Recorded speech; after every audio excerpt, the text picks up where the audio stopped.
రాష్ట్రంలో యాదవ జేఏసీ ఆధ్వర్యంలో ఈ హైదరాబాద్ లో బీపీ మండల్ వర్ధంతి సందర్భంగా ఈ నెల 13వ తారీఖు నాడు సుందరయ్య విజ్ఞాన కేంద్రంలో యాదవ రాజకీయ సదస్సు రాష్ట్ర స్థాయి సదస్సు ఏర్పాటు చేయడం జరిగింది. మళ్ళీ దాంట్లో భాగంగానే ఈ రోజు ఇక్కడ శేరిలింగంపల్లి నియోజకవర్గానికి రావడం జరిగింది. మన అన్న బేరి రామచంద్రయ్య యాదవ్ ఆధ్వర్యంలో ఈ కార్యక్రమాన్ని నిర్వహిస్తున్నారు. మనం ముఖ్యంగా ఈ రాష్ట్రంలో ఉన్నటువంటి యాదవులంతా ఏకం చేయడానికి అన్ని సంఘాలనంతా ఒక తాటి మీద తీసుకురావడానికి ఒక ప్రయత్నం చేస్తా ఉన్నాం. దాంట్లో భాగంగానే ఈ పోయిన నెలలో మనం యాదవ మేధావుల సదస్సు బషీర్ బాబు ప్రెస్ క్లబ్ లో పెట్టడం జరిగింది. అదేవిధంగా ఇప్పుడు మన అన్ని రాజకీయ పార్టీల్లో ఉన్నటువంటి యాదవులను ఏకం చేసే కార్యక్రమం ఈ నెల 13వ తారీఖు నాడు తీసుకోవడం జరిగింది. మళ్ళీ యాదవ హక్కులను కాపాడడానికి యాదవులు ఎదుర్కొంటున్న సమస్యలను పరిష్కరించడానికి దిశలో మనం ముఖ్యంగా యాదవులు ఎదుర్కొంటున్న ఈ రాష్ట్రంలో ఏదైతే ఇక్కడ హైదరాబాద్ లో డైరీ పశు సంపద మీద ఆధారపడి జీవిస్తా ఉంటారు యాదవ సోదరులు ఎక్కువ మంది. వాళ్లకు ప్రభుత్వం ఎటువంటి ఫెసిలిటీస్ కల్పించడం లేదు. వాళ్ళకి తప్పనిసరిగా వాళ్లకు ఎక్కడైనా షెల్టర్ హైదరాబాద్ లో ప్లేస్ లేక ఇబ్బంది పడుతున్నారు. హైదరాబాద్ చుట్టుపక్కల ఎక్కడైనా గవర్నమెంట్ భూములున్నా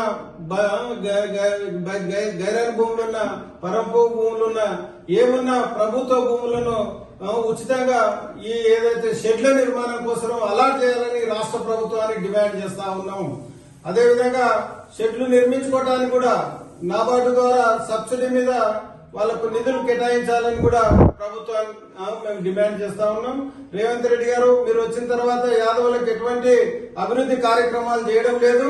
మన ఇక్కడ ఉన్నటువంటి కోకాపేటలో ఉన్నటువంటి యాదవ్ భవన్ ఇప్పటి వరకు ప్రారంభించలేదు. గతంలో 10 సంవత్సరాలు కూడా ఆ ప్రభుత్వం బిల్డింగ్ కట్టి టైంపాస్ చేసుకుంటూ పోయిండ్రు. మళ్ళీ ఇప్పుడైనా మీరు వచ్చి 2.5 సంవత్సరాలు అవుతుంది. కోకాపేటలో యాదవ్ భవనాన్ని వెంటనే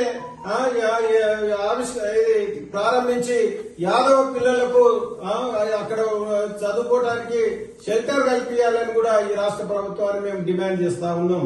అదేవిధంగా యాదవ కార్పొరేషన్ ఏర్పాటు చేయాలని ఈరోజు అన్ని కులాలకు కార్పొరేషన్లు ఏర్పాటు చేస్తా ఉన్నావు. మన పెద్ద సంఖ్యలో ఉన్నటువంటి యాదవులకు మన నిరుద్యోగ సమస్య చాలా ఉంది. యాదవులు ఈరోజు స్కిల్ డెవలప్మెంట్ చేసుకోవాలన్నా ప్రభుత్వ నిధులు ఏమన్నా ఇవ్వాలన్నా బ్యాంకులు ఇవ్వాలన్నా కార్పొరేషన్ ద్వారా ఇవ్వాలి. అందుకోసం మేము ఈ రాష్ట్ర ప్రభుత్వానికి డిమాండ్ చేస్తా ఉన్నాం. వెంటనే యాదవ కార్పొరేషన్ ఏర్పాటు చేసి 5,000 కోట్ల రూపాయల నిధులు కేటాయించాలని కూడా ఈ ప్రభుత్వానికి కాంగ్రెస్ ప్రభుత్వానికి డిమాండ్ చేయడం జరుగుతా ఉంది. అదేవిధంగా ఏదైతే సమస్యలు ఎదుర్కొంటున్నామో ముఖ్యంగా మంత్రి మండలిలో కూడా ఇప్పటి వరకు యాదవులకు ప్రాతినిధ్యం లేదు. మళ్ళీ నువ్వు యాదవుల మీద ప్రేమ ఒలకపోస్తున్నావు. యాదవులు లేనిదే హైదరాబాద్ లేదని చెప్తున్నావు. మళ్ళీ అట్లాంటప్పుడు యాదవ్ లేకుండా మంత్రివర్గం ఏ విధంగా పరిపాలన చేస్తున్నావు అని కూడా ఈ సందర్భంగా అడుగుతా ఉన్నాం మీకు.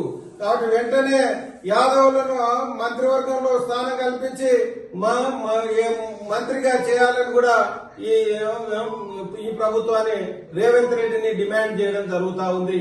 మళ్ళీ అదేవిధంగా ఈ సమస్యలన్నింటి మీద చాలా సమస్యలు ఎదుర్కొంటున్నారు మా వాళ్ళు. ఇక్కడ రాష్ట్రంలో గొర్రెల పెంపకం మీద ఆధారపడి జీవిస్తున్నటువంటి వాళ్ళకు కూడా ఎక్కడైతే ఏదైతే గడ్డి మేపుకోవటానికి పొలాలు లేకుండా పోయినాయి. కాబట్టి ప్రభుత్వం 65 లక్షల ఎకరాల బంజరు అటవీ భూమి ఉంది. దాంట్లో 10 లక్షల ఎకరాలను ఈ గొర్రెల కాపర్లకు అప్పచెప్పాలి. వాళ్ళే నిర్వహించుకుంటారు. వాళ్ళే అడవిని పెంపొందించుకొని గడ్డిని పెంచుకొని అక్కడే ఈ వర్షాకాలంలో 5 నెలలు మేపుకోవడానికి ఇబ్బంది ఉంది. కాబట్టి వెంటనే అడవిలో గొర్రెలు మేపుకోవడానికి అనుమతించాలనేది మొట్టమొదటి డిమాండ్. అదేవిధంగా ఈ భూములను కూడా వాళ్ళ యాదవ గొర్రె కాపర్ల సంఘాలకు అప్పచెప్తే వాళ్ళే నిర్వహణ బాధ్యత తీసుకుంటారని కూడా ఈ సందర్భంగా తెలియజేస్తా ఉన్నా. మరి ఎన్నో సమస్యలు ఉన్నాయి ఈ రాష్ట్రంలో దేశంలో కూడా. బీజేపీ ప్రభుత్వం ఈ బీసీలకు కులగణన చేయడం లేదు. కులగణన చేస్తామని చెప్పి బీసీ ఉద్యమం బలోపేతమై బలంగా బీసీలు తయారైతే మళ్ళా కులగణన చేస్తామని చెప్పి కేంద్రంలో మంత్రి అయినటువంటి బీజేపీ మంత్రులు ఆ రోజు డిక్లేర్ చేయడం జరిగింది. మళ్ళీ ఇప్పుడు జనగణన చేయడానికి సర్కులర్ ఇష్యూ చేసిర్రు.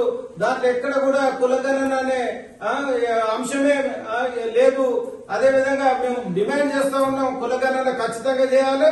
ఈరోజు దేశంలో కుక్కలను, కోళ్లను, పందులను, గొర్రెలను, పశువులను లెక్క పెడుతున్నారు. కానీ భారతదేశంలో ఉన్నటువంటి 70 కోట్ల జనాభాను లెక్క పెట్టకుండా గత కాంగ్రెస్ ప్రభుత్వం మీనమేషాలు లెక్కేస్తూ మోసం చేసింది ఈ బీసీలను. అలా ఇప్పుడు కూడా ఈ కాంగ్రెస్ ప్రభుత్వం కూడా రాహుల్ గాంధీ గారు నటన చేస్తున్నారు.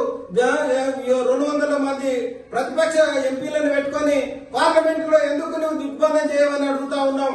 ఖచ్చితంగా ఈ ఓబీసీ కాలం పెట్టమంటున్నాం. ఎస్సీ ఎస్టీలు అదర్శ అని అంటున్నాం. ఈ జనగణనలో అదర్శ బదులు ఓబీసీ కాలం ఏర్పాటు చేయాలని కూడా మేము కాంగ్రెస్ పార్టీని డిమాండ్ చేస్తున్నాం.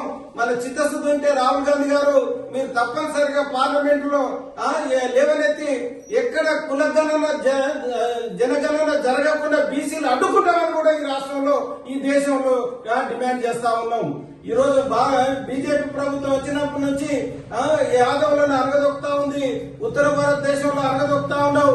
ఇక్కడ దక్షిణ భారతదేశంలో కూడా ముందుకు రాకుండా ఇబ్బందులు పెడతా ఉండవు. కాబట్టి కేంద్ర రాష్ట్ర ప్రభుత్వాలు రెండు కూడా ఈ దేశంలో ఉన్నటువంటి యాదవులను ఎదగకుండా చేస్తా ఉన్నారు. అందుకే యాదవ సోదరులందరికీ మనం చేస్తా ఉన్నా ఇంకెన్ని రోజుల్లో వాళ్ళ జెండాలు మోసుకుంటూ బతుకుతారు. బయటికి రాండి.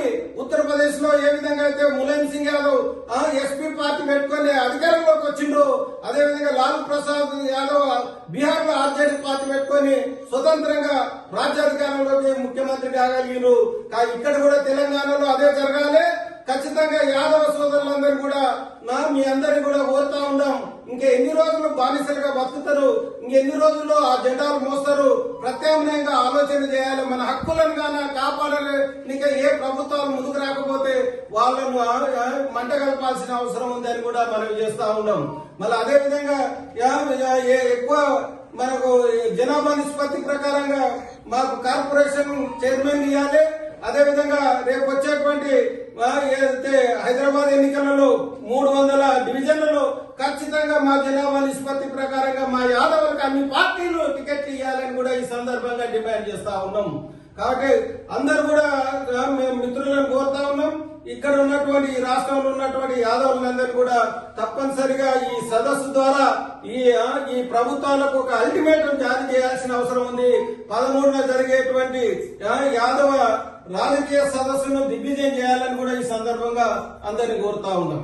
జై యాదవ్, జై యాదవ్, జై యాదవ్, యాదవ్ ఐక్యత, యాదవ్ ఐక్యత.